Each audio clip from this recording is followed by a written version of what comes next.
All right, y'all. Welcome to the Trendsetter podcast. I'm your host, LB, LaTonya Baker. And today we have on the show Shakita LaGrant-McClain. Shakita, welcome to the show. How are you today? I'm great. Thank you for having me. Oh, it's my pleasure. I could not wait to sit down and talk to you. I have a couple questions. Okay. First of all, let me just say when I was introduced to you, prior to being introduced to you, I heard so many amazing things about you. And then when I found out you were a Black woman, I was like, yes. Mm-hmm. So actually, shout out to Dr. Taylor. She informed me about you. We met on Zoom when everybody was still kind of doing the Zoom thing. When I tell you, I was so appreciative of you coming to the Black Excellence event that I had and just how wild you were about what it was that we were doing. So thank you for that. It was a start of me saying, you know what? Changing the narrative of how we as Black women support each other can actually change. So thank you for that. No, thank you. My pleasure. So I want to know so much more about you. Tell us your story. What's your background before you even got into your position? Like, where did you grow up at? We know you're from Milwaukee, Wisconsin, but what was your life like growing up in Milwaukee, Wisconsin? Yeah, thank you for that. So, yes, born and raised in Milwaukee. Okay. I'm the eldest of 5. So my mom has 5 and 3 girls, 2 boys. And we grew up all around Milwaukee. So I can't say one specific zip code because, you know, some people say here, but we were around Milwaukee. My mom did make sure that we had a roof over our heads, but we had some tough times, right? Yeah. She was a single mom for a long period of that time. And so I was the next mom in line, making sure that we were all okay. Mm-hmm. And then at 18, I had my first son. And I moved out. Okay. And when I moved out, all my siblings came with me. And then I made sure that they all graduated from high school. And so we were still strong knit family, and really believing in family, and we got to have each other back and that kind of thing. And so me and my sister, we're only like a year and a half apart. We both had boys 9 days apart. And so we stuck in there. So I went back to school, was working at Milwaukee County and later in my age. So I want to just kind of go from there. So 18 had William, moved out at 18 when William was 6 months. So me and my sister, my best friend, moved into a 3-bedroom on Grand Tosa. All my siblings came. And then I just worked at a bank. And then I going into a school. I did some mentoring, things like that. I became a foster mom at only 22 years old. Wow. And that was not on purpose. So I was a mentor, and then she needed a place to stay. So they just say, can you just do an emergency foster care license just to take her temporarily? And from that, we became family. Wow. She's now married. I have a G baby and walked her down the aisle 10 years ago when she was married. And so just family, all of that just tells you like family is just not the biological, but we have extended family. And so just worked my way up, came to Milwaukee County in 2009, right in the front lines. Wow. Started off at like $15 an hour, was in school at Mount Mary.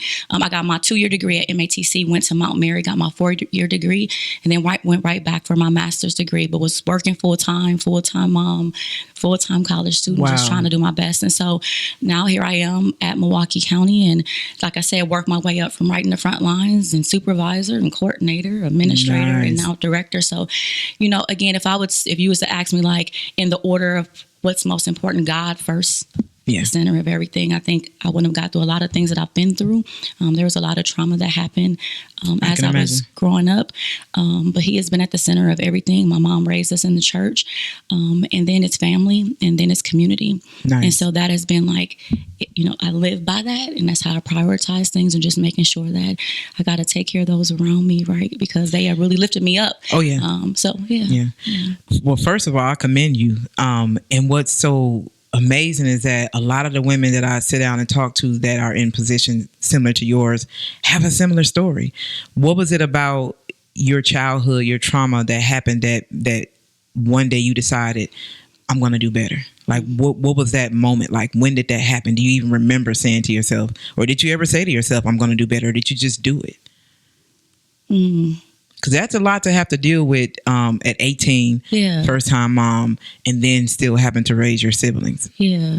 So I think I tell people this is not the way to do things, but William, my son, he's the reason I believe I am where I am, right? I needed him at that time. My mom did her best. She had me at 16 years old, right? And then she was married, and her first husband was a preacher. but he was molesting me on a regular basis. Sorry to hear that. And so that was hurt. Yeah. And then our second husband, he was abusive. And I was like, I'm not dealing with this, and trying to protect my siblings and make sure I can get them out of that. And then, once they came, my mom later on decided to get out of that situation. And, it was just us men in our relationship, and me forgiving her to say, you just didn't know what to do because you were a young mom and trying to do the right thing and trying to, if you think about your vows and that kind of thing. So not sure what to do. And we had to have a long and deep conversation. But it was when I had William, when I said, I want to make sure we beat the statistics, right? Because 18-year-old, people say teenage mom, not going to be able to raise him. He's going to be another statistic. And so just the fact that William never been to jail, never been suspended, right? Amazing. Now he'll be 26 this month. He has 2 sons, an amazing father, trying to do the best he can. He's not perfect, but I feel like just trying to do better for him, right? Trying to be a better person for him and to create a better life for him. I think that's what motivated and kept me, and my siblings too. Like, I wanted them to see something better too. Yeah. I wanted them to know that you don't have to be in a bad relationship, and you don't have to deal with, abuse, physical, verbal, whatever that is, that you can get up out of there. You can do whatever you put your mind to. Yeah. So, Thank you for sharing that. When are you writing a book? Somebody needs to hear this story. I mean, we're definitely going to air the story, but just hearing your story and just seeing where you are, like, women need to hear that. We've been in the conversations with a lot of male and females just about single mothers raising sons. Was your son's father in his life? Did he play a part? He was not. Okay. And it's interesting because I have 3 sons now. So William will be 26. I have a 16-year-old and a 4-year-old. Okay. Big 8. They all were the only children. They have that syndrome, right? But his father was not, because I'm going to be honest, I asked for William. Okay. And so when we had William, he said, I don't know how to be a father. And I said, don't worry about it. I got this. And when you're ready, you can come back. Me and his mom had an amazing relationship. She was present. She, if I needed anything. But I'm like, at that time, I didn't hold him. I just said, you don't have to be there. I got this. Okay. And I held on to it. I don't know. I don't know if that's a good thing or not, but me and William, we were okay. We worked, and my sister, again, 1.5 years younger than me, she was really my backbone too, because when I was working, I started as a CNA, I'm gonna be honest. So CNA at 18, working double shifts, just bringing in money so we can move out and that kind of thing. So she had my back to help me for those times that I needed that support. So he was not involved, but we made it work. All right. So I do have a question. A lot of our viewers, especially the males, are saying that women can't raise males to be men. And my response to that was, I think that we as single women can raise males to be gentlemen. What do you think about that? Do you think that single mothers can raise males or their sons to be men? Yes. Okay. I absolutely do believe that. I don't know if we can give them the same things that a man could give them. I know I can't do it. I always tell William, I'm not your father, right?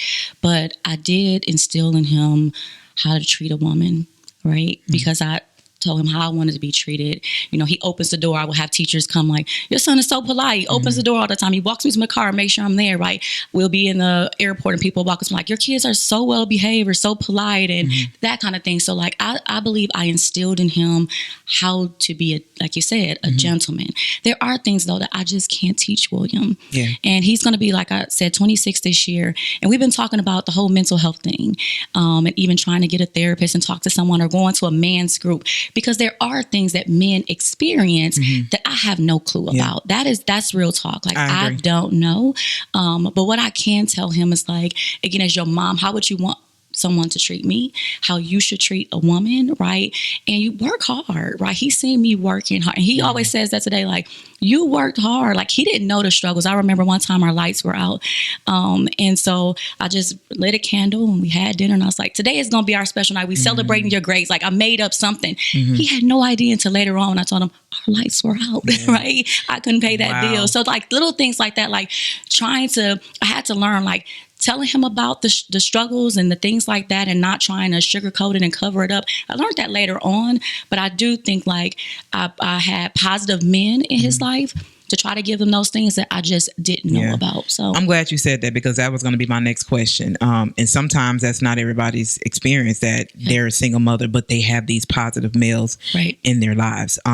My sons, they had positive males in their lives eventually, But growing up, that was not the case. So it wasn't until they were an adult that they started having positive males around them. But I instilled family values in them. Again, your story sounds so familiar to mine because I've gone through that. I lived in so many different areas in Milwaukee that I thought part of being an adult was you're supposed to move around. I thought you're supposed to live check to check. You're supposed to work dead end jobs. You're supposed to do what you can to make ends meet. I remember some of our best meals came from whatever we had in the house. My mom just collecting things around the house. I remember the lights being turned off. I remember our gifts being wrapped in newspaper because we couldn't afford news, wrapping paper. So just to hear these stories, but oh my God, to see where you are now and to be able to share your story, to me, that's amazing. Coming from that and just trying to break those generational curses.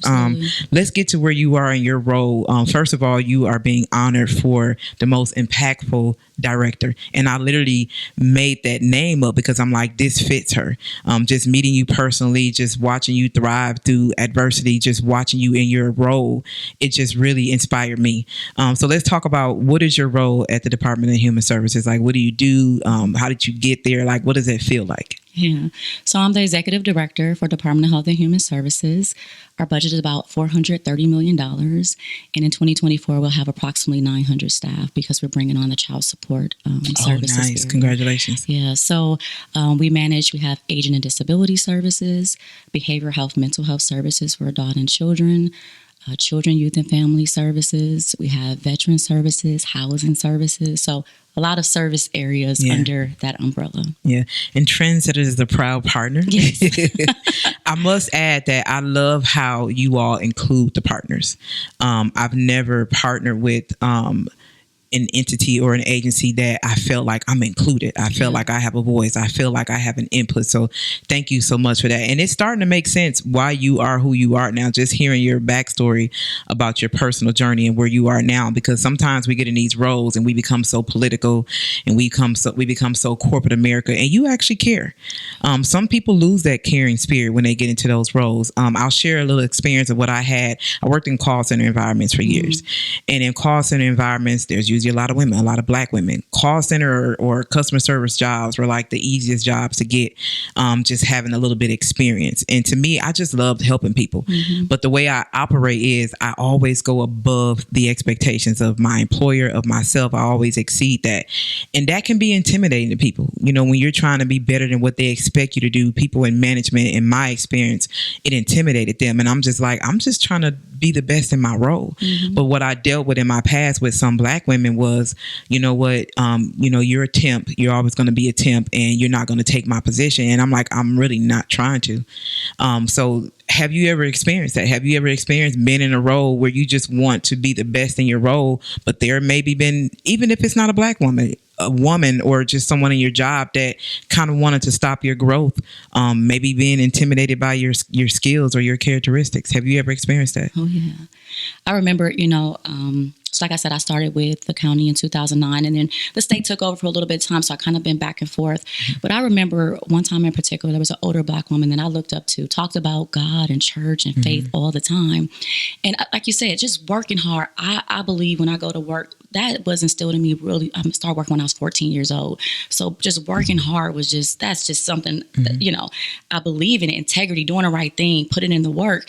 And so I remember one day she said to me, I'm going to prove you're not perfect. Oh, wow. And it broke my heart. I'm no lie. I'm like, dang, where did that come from? All I'm doing is coming to work, doing my job, trying to help other people, sharing the information that I have. And I remember saying, if I get into a leadership role, I just want to make sure that I just share and I give and I allow people to grow and develop under me, right? There's this picture that has a woman at the bottom and then there's other women standing on top and on top. That is what I believe in. We have to lift each other up instead of this crabs in a barrel pulling each other down and trying to prove that someone's not perfect. It's like, I'm not trying to be perfect, but I am striving for excellence. I do believe that we have to treat people with dignity and respect. I was on the other side of that table. I used to get child care and badger care and food share and have been treated really bad doing that. And so I started in economic support while I was determining eligibility and making sure that I treated people kind because I know it's tough, right? I was, again, when in this role, I am community. I've been evicted, right? I received benefits, all those things. I've experienced these things. And all I've said is that I'm going to make sure that when I'm serving other people, that I treat them differently than what people treated me. And so I think that's every day when I go to work, being intentional about how I treat people, how I show up. Do I have hard days? Absolutely. But when I park in that parking space, when I get to work, before I get out that car, it's like, don't bring in, even if I'm going through something in my personal life, because the people that I work with, they don't deserve that, right? So making sure I smile, making sure that I speak, making sure that, again, I don't get on this high pedestal that I think, well, I'm the director, I don't have to do. No, I'm going to put in the work. I'm going to do the work. I'm going to treat you with dignity and respect. I want my employees to enjoy working where they are. And that's one thing I always tell our Deputy Muhammad. We talk all the time. I'm like, the legacy that I want to leave, yes, I want to make sure that we help the community, but also the employees that work for us, because they are out here doing hard work. I mean, it's hard work. And so I want to make sure we're taking care of them as well, and making sure that they know that we're going to put in the work too. Like, this is not about a title or because tomorrow I can be on that other side again. So, I love that. And I'm the same way. It's important to me, sometimes, not sometimes, all the time. It's important to me that my staff is happy, because if your staff is not happy, your clients are not going to be happy. Right. Your customers are not going to be happy. So it's really important. And sometimes I overly love, and that can be a gift and a curse, because I just want to make sure they're comfortable, they're happy. What I respect about my staff is they don't take advantage of that. They know that I care about them. My company just went through something very unexpected, very uncomfortable. And my staff, they know me so well. There were some decisions that I had to make that were uncomfortable, and they were like, look, we got you. Don't even worry about it. And when people can say I got you, even when you can't even pay them, that says a lot. My executive assistant, best friend, shout out to Sonia, she was with me in the beginning when I couldn't pay her. There were times I had to say, hey, can you cover this invoice? And she would be like, yeah. And so I promised her, I said, when I make it, I got you. So she's been with me full time. She walked away from her job of 14 years and came on full time with me. And she's been rocking with me ever since, even through the ups and downs. She's like, look, we got this. I got you. And this and that. And she'll say, I don't know how you do it. I wouldn't want to be in your shoes, but whatever you need me to send an email, a memo, whatever, I got you. But she was like, that other stuff, they're praying with me, all that. Let's go back to that experience you had. And again, I've had that experience. Why do you think that some people kind of expect you to dim your light so that they can shine? Like, why do you think that is? I'm not sure. I really don't want to know. To be honest with you, LaTonya, because I feel like we are so much better together. And the impact that we can make if we will work together. I mean, every time I think about that, like, it's some powerful Black women, and we get in a room, girl, let's again, it's about using our strengths. And if we have weaknesses, like, that's okay. But let us work together to lift each other up, to empower each other, right? And so when people talk about intimidation, that kind of thing, I don't know. I think sometimes it's something that people lack in themselves, or I can't worry about that. Before I used to always worry, why? But I got to the point where, like, it's none of my business what they think or feel of me. I'm going to get up every single day and, again, try my best to do the right thing and treat people kind. I mean, that's it. If we all would just be kind, because we don't know what the next person is dealing with. I think. And you talk about your staff. I mean, my staff, they are, I don't know if you heard, we just lost my stepson. He was killed in September. No, I'm and sorry. He was 20 years old. And my husband, it has been really tough. His mom, my heart breaks for her as well. My children, because they were all really close. And the way that my staff, sometimes, you'll be afraid to leave work and not sure what's going to happen. But I'm going to tell you, they took care of me. Nice. They loved on me. They text me. And even now, just making sure they checking on us to make sure we all right. Like, I haven't felt that much love and support. I'm glad to hear that. In a really long time. And so to have that from your work family, you get it from your family, and I think that's great. But to have it from extended family and people that you work with every single day, it just says a lot. And that really was just like, I mean, I was just overwhelmed with the love. Yeah, that's important. And I'm really sorry to hear about your loss. My condolences to you and your family. But to have that support from people, because us as Black women, when I think about us, I think about that picture of the woman from Africa. She has a baby. she's carrying a baby. She's carrying some laundry. She's just carrying things. And we carry people. We carry things. We carry stuff that's not even our stuff. Let's talk about, how do you deal with carrying things, carrying people? What is your self-care? Even if you have self-care in place, like, what does that look like for you? This past weekend, we had revival at church. So I love to sing. My family, we grew up singing together, praising together. And so my faith, and just this past weekend, we had the revival, which I needed. I needed to be revived, because you're right. We carry everything. For, the death that we had, I did feel like I had to be strong for my husband. I had to be strong for my kids. I had to be strong for the family, and still showing up to be there for my staff, right? Because it was, the work still had to go on, and I have this huge responsibility on my shoulders. And honey, this weekend I just cried. I mean, it was a lot. Sometimes you just need that, and I think sometimes I was just like holding in, because you want to be strong. You got to show people you got this, and I think it's okay to sometimes just let it out, right? But prayer, I think my faith, family is what keep me going. LaTonya, I'm gonna be honest, surrounding myself with people that just love on me, no matter what. That's good. And some people, unfortunately, that's not their story. They don't have that support system. They don't have family. They don't have that. What advice would you give to someone who does not have that? They don't have people to turn to. They're in these high positions. They're making a lot of money. They're in a position to where they can just kind of manage others, but they may not have that support. What would you advise them? Because mental health has been like a top priority in Milwaukee, and I did some research, and I found out that Milwaukee is one of the counties that has some of the best resources, and I was glad to hear that. So what would you recommend to someone who does not have support, who does not have a relationship with God? Like, what would you recommend to them, when it comes to self-care, or when it comes to making sure that they're not overwhelmed, or just having a mental breakdown? Yeah. I mean, yoga, meditation, taking a walk, thinking about the things that you care about the most, listening to music, any of those things can be therapy, right? And I talk about God, but whatever your higher power is, whatever the thing that if it's nature, just walking through nature and looking at the trees, like whatever is going to bring you peace, like just taking a few minutes out the day to do that. Seeing a therapist, in the Black community, that's like, don't talk about it. It's a stigma around that, and I'm always talking, it's okay. That doesn't mean that anything is wrong. Like, to me, you go see that even when everything is going great, that's when you should talk to them, because they can be giving you those resources and tools. So when something does happen, you're prepared, right? And so, like, even if you don't have a strong family foundation or friends, I say, go talk to someone, right? And just release it, because it feels good just to sit on that couch and just give it to someone else. I teach a class at Mount Mary, and I always tell the young ladies, because there's so much anxiety going on. I mean, and I think in our young adult population in general. And sometimes I say, just right now, before you get up, just give it to me. Whatever you feel, and give it. I'm going to hold on. Now, I'm going to give it back, because I don't want to take it out the door, right? But I'm going to hold on to it. And so finding people that will allow you just for a little bit for you to vent and take it on, right? And just talk through it. Our mental health services, our crisis services, 414-257-7222. Calling someone and just venting there. I think, you're right. Everyone doesn't have that family support, but you do need to reach out, or just take time for yourself. Quiet time. Put on a little music, put on a little meditation. Something like that. I don't know. I mean, I really do think people need an outlet now. Oh, yeah, most definitely. And mental health, I think you're right. It's just people have so much going on. COVID, I think there was a lot that happened there. People began to be isolated away from the world, right? And so how do we begin to come back together and to support each other? So I think a lot of work still needs to happen. We do have a lot of resources, but we need to make sure that people are taking advantage of those resources, and that we're all talking about it.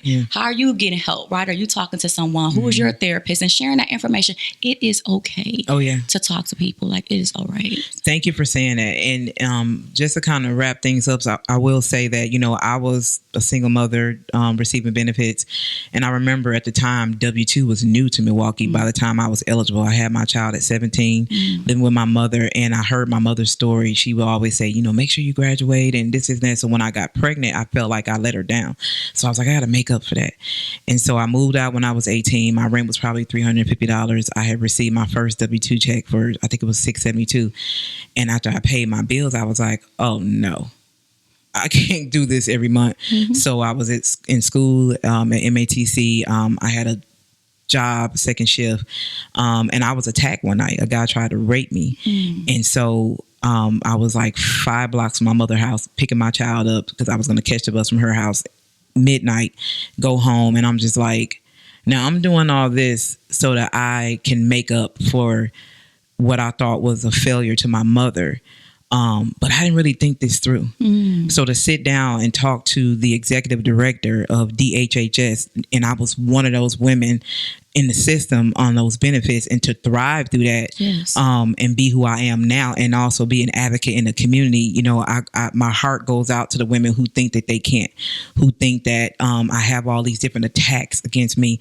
And I was just telling my brand manager, Kev, the other day that in every season, it's something different that goes on, but there's always a storm in every season. I don't care if it's winter, summer, spring, there's always a storm, but it always passes. It does. So I say that to, women who may be listening, or people who may be listening, because it's not always about women, people who may be going through a storm. It always passes. Always. You know, you're sitting here looking at 2 women that was in the system, that experienced trauma, that grew up in Milwaukee, Wisconsin, that lived in 3 to 5 different zip codes, that was molested by someone we were supposed to trust, and look at us now.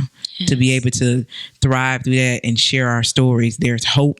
And we have our bad days too. Absolutely. You know, we have our mental health attacks. Just maybe 2 weeks ago, I was feeling so overwhelmed. I felt like I wasn't doing enough, and I felt attacked. I felt defeated. And for 4 days I slept. I didn't rest, but my eyes was closed, and I didn't feel like I was, resting well, but I fought through it. And I pushed through it, and I was like, you know what, God, you up to something. And I got to trust you. And not that I never stopped trusting him, but I was like, I got to trust you through this. I got to push through this. And I told my friends, I told my circle, I'm not okay. But I have those people in my circle that are like, it's going to be okay. Let's pray. Let's this. Even if it's a text message, I had to really get myself to a place where I had to just diffuse the noise, because I couldn't hear God. I could not hear him. It was so much noise around me. And this is LB. You know what I'm saying? And I had to really diffuse the noise, and I locked myself in my house. I isolated myself, but I welcomed God in, and I talked to him, and I prayed, and I meditated. And by Sunday, I went from feeling empty to feeling half full. And by Monday, I was like, let's go. But I love that, because I think you're right. I think we have to normalize saying out loud, we're not okay. Oh, yeah. Because if I say, how are you today? We just we're good. We're fine. We will, right? We just say that. But normalizing when we're not feeling okay, right? As soon as we're feeling that way, like, you know what, today I'm feeling a little overwhelmed, right? And then my staff, oh, what you want me to do? They'll jump in. But if you're not saying that, if you're not telling people what you need, they don't know, right? Not only do they not know, but they will dump on you, not knowing that you can't handle the dumping today. Right. So I went through that. I allowed people to dump on me to the point where it was just overwhelming. It was overwhelming. So I definitely appreciate you for coming on the show. To close things out, what are your plans? Like, what's going on with the county that you think is going to be conducive to Milwaukee just having maybe a complete turnaround, or Milwaukee becoming great again? Yeah, I think the housing piece is really important. Nice. We say housing is health. And what that means is that when we talk about our mental health and access to health and that kind of thing, right? If you don't have someone stable, it's really hard. Because if I'm worried about where we talk about eviction and being out there, like, if you don't know where you're going to lay your head or where your kid's going to be able to do, it's going to mess with you, right? You're worried about it. So housing is really important. And we're just not focus on homelessness prevention. I mean, that's one area, but we're building 120 homes down by the Cogs Center. We're also building a new Marsha P. Cogs building there. And if you go there, there's about 4 houses that already went up, and it's for first-time home buyers. And so the focus on, and that's not enough. I mean, we need so many more homes around Milwaukee County, but it's a start in investing in that and saying that once we get people stable in homes, whether that's temporary homes, permanent homes, long-term building generational wealth homes, that we get you stable, and then we begin to wrap those services around you, that we address whatever the root cause. When we talk about social determinants of health, why did you call us? I always tell people, we got to get to yes. If they called us, it's because they needed something. As you talked about, like that, having the hope. So many people now are feeling helpless or hopeless. So how do we just give them a pinch of hope to say things are going to be okay? And I think that investment that we're doing in Milwaukee County, this is so different in government, right? When people talked about government environment. We were a harmful door, and sometimes still is. But I tell my staff, when people are calling us, they needed something. So it's our job to figure out, how do we get to yes? How do we make sure we get them connected to our partners? Because there's so many people. So much work y'all are doing to meet the needs of the community. So if we as government cannot do it, or we as government, they don't trust us, we have to figure out what that looks like. Hold our partners' hands and say, together, we are going to create a healthier community. That's the only way we have the impact, is working together. So it's just so many amazing things that are happening. But I think housing, I think that is, because then you get to focus on the mental health and the access to health care and all those other things. Like, it is really critical. Thank you. You have so much passion when you talk about your work. So thank you for that. Not everybody has passion about what it is that they do. And it doesn't feel like work. It just, it's our purpose. It's the purpose. So and our staff come in there and they're doing amazing work. So I got to say thank you to them. Oh yeah. Absolutely. I appreciate that. But thank you so much for all that you do. Thank you for having this humble energy about yourself, because I feel it. I love it. Thank you for sharing your story. Thank you for not forgetting where you came from and how you were once on the other side of that table, because people need to hear that. People feel like a number sometimes. And it's always my goal to never make people feel like they're a number. I don't know all of our clients' names. However, if I see them, I'll recognize it. And I always let them know, look, we got you. I see you. Yeah. So thank you so much for that. And thank you for coming to the Trendsetter Chat. It's been a pleasure. I appreciate you. Thank you so much. You're welcome.